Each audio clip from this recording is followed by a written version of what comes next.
بدوة لحوني لحن تغرود البيدي في شف ويهن من سليل البوسعيدي فيها ترنم والوطن في ثوب عيدي هيثم ببشت الحكم والخنجر سعيدي لحوني تغرود البيدي في شف ويهن من سليل البوسعيدي فيها ترنم والوطن في ثوب عيدي هيثم ببشت الحكم والخنجر سعيدي.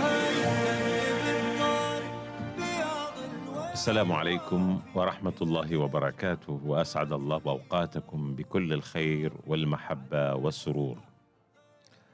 الوجوه العمانية التي تفتش عن نفسها وتشارك في أعمال درامية وجوه متعددة مهما كان حجم الدور، إلا أن الموهبة تلعب لعبتها في هذا الجانب وتتحدث عن نفسها.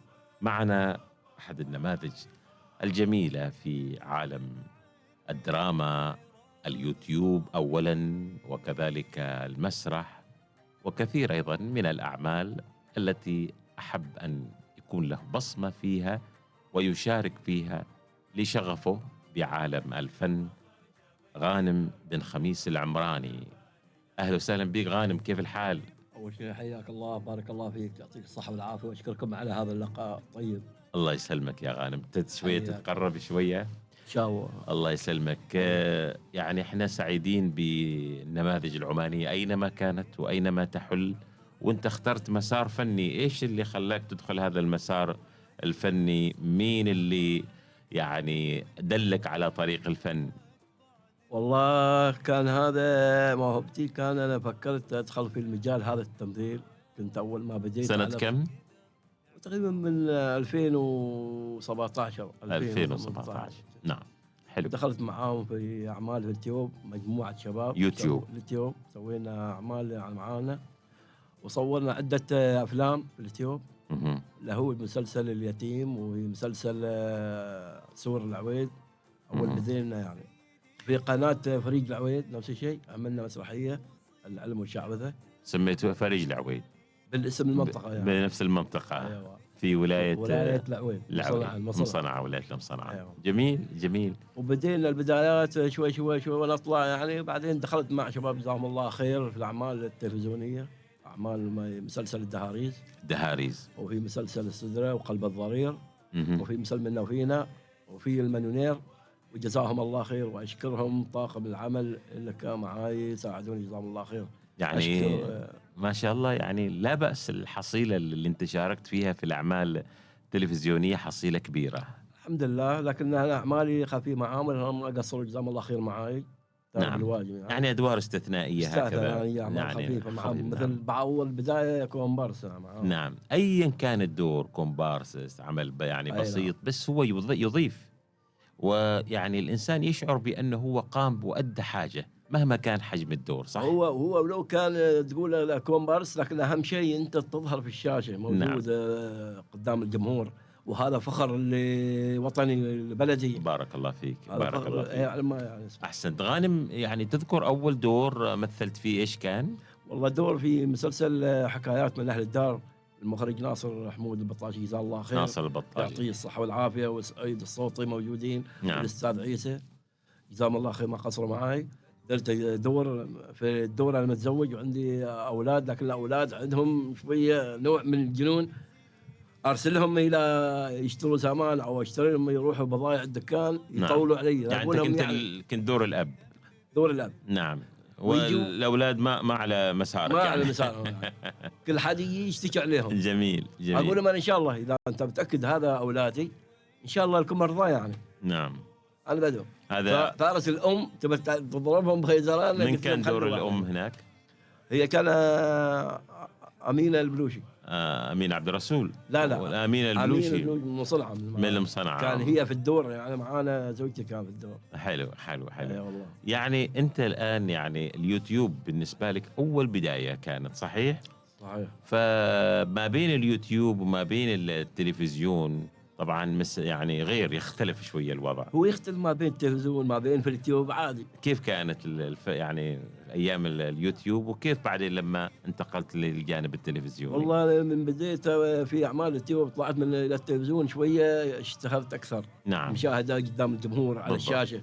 بالضبط. وجزاهم الله خير، اشكرهم جزيل الشكر، طاقم العمل كامل يعني. نعم. كيف كنتوا مثلا ظروفكم وانتم تقدمون في اليوتيوب؟ اعتقد العملية الكاميرا وكذا هذه كانت أشياء بسيطة صح؟ أشياء بسيطة، وإذا شيء حاجة بسيطة احنا نلغيها مرة ثانية ونعيد الفيلم مرة ثانية. وتتعاونوا ما بينكم. كان من قلت لي من مخرج في اليوتيوب؟ مخرج اليوتيوب هذا كان خميس، كان القاسمي قبل. خميس القاسمي. بعدين تبدل واحد لأنه ما ضالين على واحد، هذاك عنده ظروف يصير يعني والله عليه دوام. نعم. يخلي حد بداله. ما شاء الله. والحين اشتغلت الحين في التلفزيون، اشتغلت في مسلسل هذا الجديد اللي اشتغل عليه. نعم. مسلسل هو هذا اسمه مدح. هذا ليوسف البلوشي. جزاه الله خير، بارك الله فيه. يعني هذا آخر عمل آخر عمل معاهم للتحضير. إن شاء الله دورك حلو. وإن شاء الله دوري يعني خفيفة، ولكن نعم. نقول الحمد لله. جميل. في دور ما احتاج اشرح لك الجمهور ان شاء الله يشاهدونا. ايوه عشان ما تحرق الشخصيه. طيب. والله. انت عارف انه احيانا لما الانسان يتكلم عن العمل ينحرق. لا صحيح. ايوه. لكن احنا نبغى مفاجاه حلو ان شاء الله. الله حيانا ويعطينا الصحه والعافيه، وجميع الشباب الله يعطيهم الصحه ان شاء الله. في رمضان اكثر شيء يمكن يكون لك ان شاء الله، يعني في رمضان باذن الله تعالى. ان شاء الله. يعني غانم، المسرح كيف شاركتوا في اعمال مسرحيه؟ والله شاركت انا في مسرح والبدايه في اليوتيوب، في منطقه في معانا في المصنعه، ولايه المصنعه منطقه العويل، في العلم بالشعوذه. نعم. وكان الكاتب علي عبد الله صالح شكيري، كان زمان اول عمل مسرحيه كانت. بعد مسرحيه الوطني. نعم. بدت تقريبا 5 سنوات 5 سنوات تقريبا. وبعدين دخلت في مسرح الخط الطموح يونس المعول المخرج. خط الطموح ايش قدمت عندهم؟ في نعمان. ايوه. قدمت انا عملي كوميدي.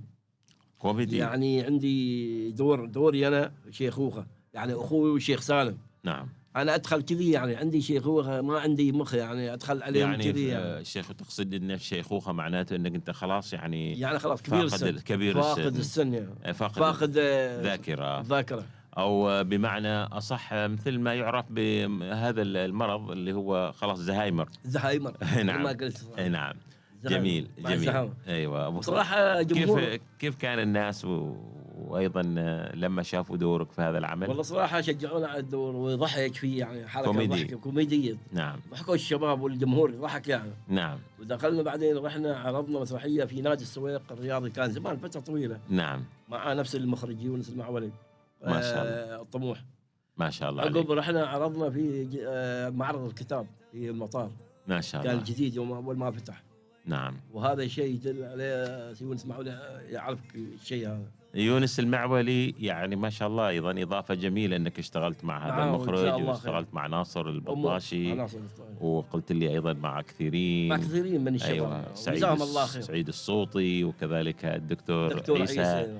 هذا كلهم يعني أكيد يعني أضافوا لك، وممكن أرشدوك ووجهوك لبعض. وجهوني ايش صح وايش الخطأ. نعم. يعني مثلا سعيد الصوطي أوجهك لإيش سعيد الصوطي؟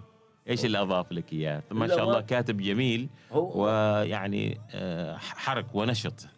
هو دلنا على الكثير، يعني ان هذا الخطا وهذا الكلمه خطا وهذا الكلمه صح. توجيهات في النص. وجزاه الله خير ما قصر معي. والدكتور عيسى والاستاذ الصوتي سعيد. جمال جزيلا. الله يعطيهم الصحة والعافية. نتمنى لهم التوفيق، ونتمنى واشكر طاقم العمل التلفزيون بعد سلطنة عمان، صراحة ما يقصوا معي. كيف البيئة في تلفزيون سلطنة عمان معك كانت؟ والله أمور طيبة الحمد لله، وشعب طيب الطاقم الفني الطاقم الفني اعمالهم وطاقم الدراما وكذا كلهم دراما امورهم طيبه الحمد لله، جزاهم الله خير، ما قصروا معي. لما كانت يحصل اخطاء كيف كنتوا تعالجوها؟ تعيدوها؟ اذا في اخطاء لا هم يعيدوها انا مرة. كنت معاهم بس اعمال خفيفه. نعم. وهم بس اشكرهم ان جزاهم الله خير ما يقصروا معي. يوم يطلبونا مثل اعمال كومبرس، يعني مثلا يجيك واحد بيقول لك والله انت في اعمال كومبرس والله انت حركاته الواحد لما يعرف هذا الفن يقول كذا. بعد اعمال الكومبارس تتمنى ان شاء الله تكون لك اعمال كذي، يعني بعض الشخصيات ان شاء الله اتمنى في اعمال القادمه ان شاء الله. ليش تقول يعني ندائك لمين؟ للدراما في عمان، قصدي وزارة الإعلام، إنهم يعني المخرجين في أي زاوية كانت يعني يعطوك أيضا أدوار قادمة إن شاء الله. إن شاء الله أتمنى منهم وجزاهم الله خير. أنا أقول ما قصروا، الله يعطيهم الصحة والعافية. طاقم العمل في تلفزيون صوت عمان وطاقم سواء شركة الإعلام أو سواء التلفزيون بالنفس ما يقصروا معانا. يطلبونا مثلا يطلبوا زيادة عدد والله اسمه، لكن أنا ما أقول لا، يعني أقول أنت أي دور يكون ذا يعني ما عندك يمشي مشكلة، ما عندي مشكلة. لكن تطمح الأدوار الكوميدية شوية. هذا فخر بلد أكيد. يعني مثلا تقول والله سواء مبلغ والله ما في مبلغ أنا أجي عادي يعني. نعم، ما من أجل المادة، ما من يعني. أجل المال، أنت هذا تمثل بلدك. صحيح، مثل وطنك. صحيح. اي نعم. احنا خلينا بس ناخذ فاصل ونهديك هذه الأغنية. جزاك الله خير. أحسنت. الله يدومك إن شاء الله. أحسنت. دعوة لك من أهالينا بكل بيت، نشهد انك وافين فينا كنت وفينا، فخر جابك قدر نعمة عمر لعماننا.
غانم العمراني، أنت نموذج جميل وما شاء الله، يعني شاركت في أعمال جميلة، في اليتيم، في كثير من الأعمال ما شاء الله، وأكيد يعني عندك هدف، وحاب أيضا يكون لك بصمة قادمة إن شاء الله في مجال الدراما. ان شاء الله. وهذا أنا احب هذا المواهب يعني الشغف موجود. شو موجود. اهم شيء مثل بلدك وطنك، هذا وطنك الغالي. يعني الله يدوم مولانا صاحب السمو صاحب الجلالة السلطان هيثم بن طارق، حفظ الله ورعاه. آمين ويمدد عمره يا رب العالمين. آمين يا رب آمين. نتمنى دائما إن شاء الله هذه النماذج أيضا تلقى الرعاية وتلقى الاهتمام وتتاح لها الفرصة أكثر وأكثر. ويعني صحيح مثلا غانم يمكن أخذت أعمال بسيطة بحجم أدوار بسيطة، ولكن أكيد القادم أحسن وأجمل وأفضل. لعل إن شاء الله يكون لك دور كذا تمثل كذا شخصية كوميدية قادمة إن شاء الله. ليش لا؟ يعني بداية يعني جيدة. حتى لو صارت أعمال عندنا بجيبك معي إن شاء الله. أمور طيبة إن شاء الله. لا أهم شيء بإذن الله تعالى إن شاء الله بكون معك. خلينا بس في حكايات، اسمه حكايات إيش؟ حكايات من أهل الدار. حكايات من أهل الدار. أيوة. خلينا نشوف مشهد كذا من ذيك المشاهد القديمة إن شاء الله. يلا رزان نشوف المشهد.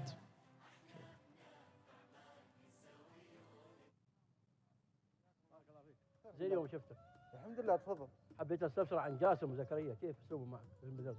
والله من ناحيه الطالبين زكريا ترى زين، اما الثاني ترى قاسم تعبني وشاغب وضعيف في الدراسه، وزين تتابعوهم ان شاء الله معلم. ما له خاطر طيب ان شاء الله. جزاك الله خير. احسنت.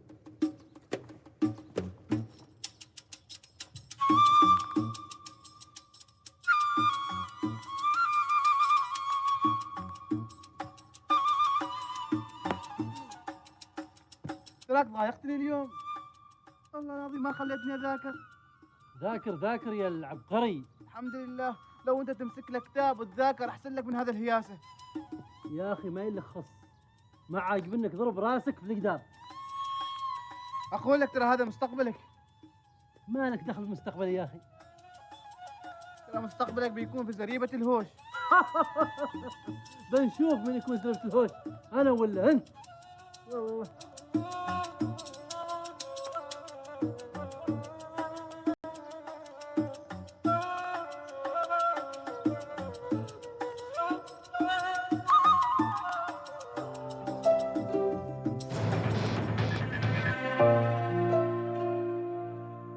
يعني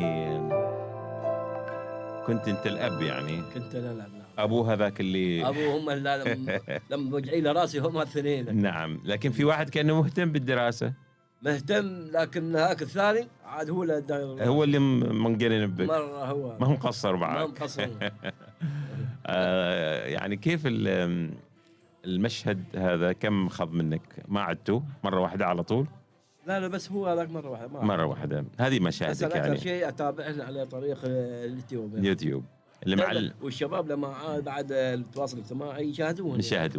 حلو. جزاهم الله خير، يشجعوني يعني. نعم، احنا ما عندنا المواد كلها الحين، المحتويات يعني ما موجوده، لكن ان شاء الله لا ان شاء الله في مرات قادمه بنحاول يكون الموجودات وايد معها، لكن يبان لهم يعني وقت. الله يعطيك الخير والعافيه. بارك الله فيك. نحن نتمنى لك التوفيق ان شاء الله. ان شاء الله. ومزيد من تقمص للادوار، وندعو المخرجين انهم ايضا يفتحوا الفرصه لغانم العمراني في ادوار يعني طيبه وجميله كوميديه، وبدايه ان شاء الله للانطلاقه اكثر واكثر ان شاء الله لغانم العمراني، ونتمنى لك التوفيق ان شاء الله.